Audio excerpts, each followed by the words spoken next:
snack to put together for all you crunchy moms out there. It's so nutritious, you won't mind your family grabbing this anytime they need an extra bite to hold them over until dinner. We're going to start with some granola and add a few other tasty things along the way. Okay, what we start out with in our bowl is 3/4 a cup of granola and a 1/2 cup of peanut butter. You can use smooth or chunky peanut butter, it really doesn't matter.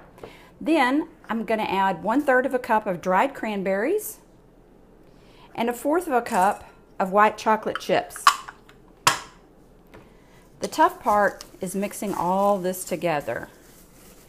In the small bowls that you see here in front, I have some finely chopped nuts. This is finely chopped pecans, and what I've done here for an experiment is made some finely chopped granola. Normally I'll roll these in the nuts, but I thought I'd do a little bit of an experiment today and try rolling them in the granola. If you need some extra sweetness or something to make this all come together, you can add just a little bit of honey, but I normally don't need to add that at all.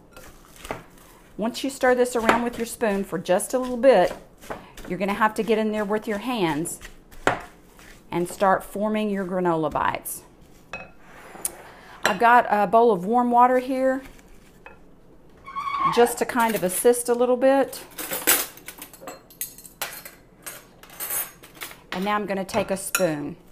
If you can mash your spoon into the side of the bowl, it kind of helps that come together.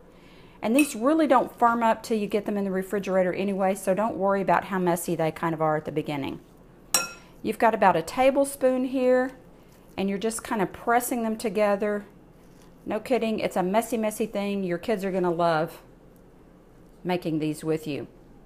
I'm going to roll some of these in the nuts, and I'm going to roll some of them in the finely chopped granola just to see which one's better. All you do is form these into little balls, roll them around in your finely chopped nuts, but then once you put them in the refrigerator, they really firm up, and they will keep in your refrigerator for at least a week covered. They make great snacks for car trips. So just continue doing this until you have them all rolled up. I usually get about 12 out of this. Okay, so you can see what we've ended up with basically is a baker's dozen of granola bites and a pair of super messy hands. I'm telling you, this makes the biggest mess on your hands of anything you'll ever have. But if you have kids, go ahead and make it with them. They'll love it. You've got to put these in the refrigerator for several hours or you won't be able to eat them. They'll just fall apart. But once you stick them in the fridge, they set up nicely and they'll keep in there covered for at least a week.